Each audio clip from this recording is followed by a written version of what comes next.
chanting "fuck ice," and they went to a shot of MJF right at the moment MJF was looking at the camera. It's one of the greatest comedic moments in AEW history. They didn't know that chant was going to happen, and then MJF was going to try to suppress his laughter, is what it looked like.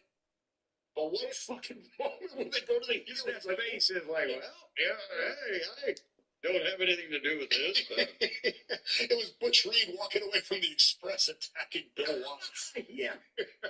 You just hold your hands up and just, I ain't got anything to do with this. I'm a heel, but this is not me. Anyway, I told you, and I still stand by, that a match between MJF and Brody King was going to be a lot better than a match, or a lot better than the match between MJF and Bandito. And I thought this was. And MJF, again, and I know people are going to say, it's things he does that nobody else is doing. That it's so obvious they should be doing. And he didn't care to be the heel that he's going to be. He's going to start with Brody King's power over. Nothing's going to work. He's actually, here's another thing, he reacts to shit that's happening like it's happening, like it's a surprise. Like it's not something that a routine that they have walked through, that they are cooperating with. When they hear him say, oh shit, you look on his face when the guy's not where he thought he was supposed to be, wait, whatever. He puts the extra effort into shit. It makes sense. He reacts to it. It's a great performance of reacting instead of acting. And the match again, first, Brody King's big monster. Then he misses the cannonball that hurts his leg. Cannonball to MJF moved on the leg and got the heat on the leg throughout much of the match from there on out. And brought that fucking goofy kangaroo kick that he had with him and Adam Cole were partners. And he brought that back, and it's Australia, and they booed it.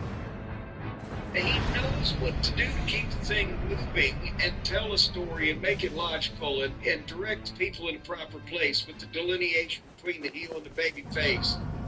And not have it just this fucking over and over ridiculous pirouetting about. Brody King is not used to selling, to his credit, also not used to selling and having a real wrestling match and selling like a wrestler rather than, again, he's usually in the group the guys do the moves, but he worked hard and he did okay with it. And when he made a comeback, he gave MJF a back thrust. Holy mackerel, an actual goddamn professional wrestling move used. He went to the floor, he squashed MJF on the railing, went for a cannonball and hit it in the ring and got a big 2 count. And then MJF was able to turn the tables, get a sleeper, but Bandito came to ringside and was going, Brody, don't give up, don't give up. And so Brody broke the sleeper. But MJF hit the DDT on the apron. But Brody DVD'd MJF. There's a lot of initials here. They went outside, and after a DDT on the apron MJF gives him, Brody King picks MJF up and gives him the Death Valley driver into the fucking railing. And yes, they laid there and sold, but both of them should have been counted out like 4 or 5 times over. But Brody rolls MJF in and they just beat the 10 count. So I know there's an element of indie wrestling fans that think they have to fight outside, but they were doing pretty good. They didn't need that necessarily. MJF puts the ring on, the diamond ring, and goes to swing, but the referee catches it. Okay, now I guess we've just universally given up on the idea that catching a guy with a foreign object in the act of intending to use it is not any longer the automatic disqualification it was for 120 years or so. No, the guy actually has to be caught doing it for it to be disqualification. Anyway, and then Brody King got the sleeper and gave him the big Gonzo bomb. 2 count. And that thing looks pretty good, too. The 2 count. And then MJF was able to get back on Brody King by taking his knee brace off, getting back on the knee.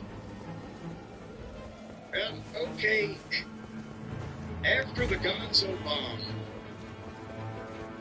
I don't know if I would have gone back on top of Brody enough to immobilize him, get the brace off, or whatever the fuck. But they have the stagey apron fight, where they're each trying to do something on the apron.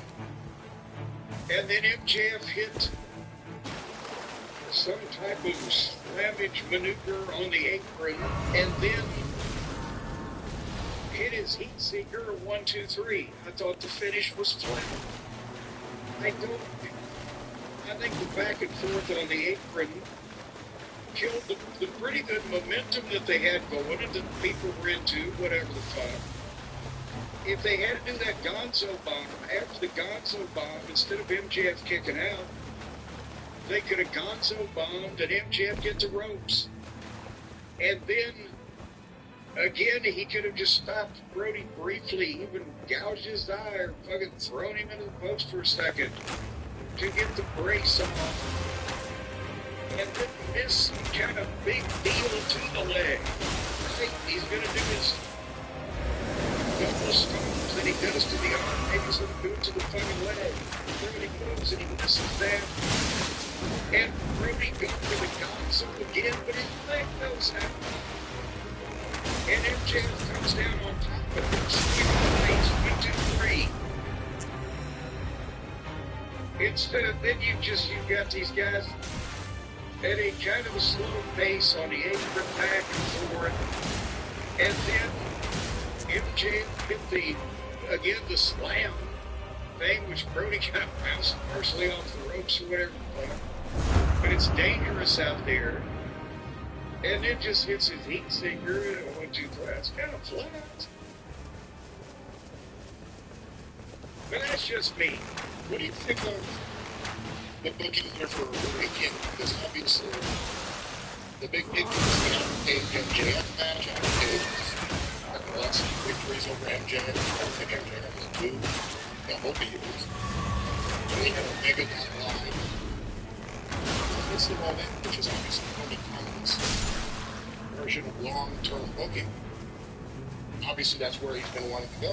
Brody King got over really big in the midst of it, in a way they didn't expect, but it happened.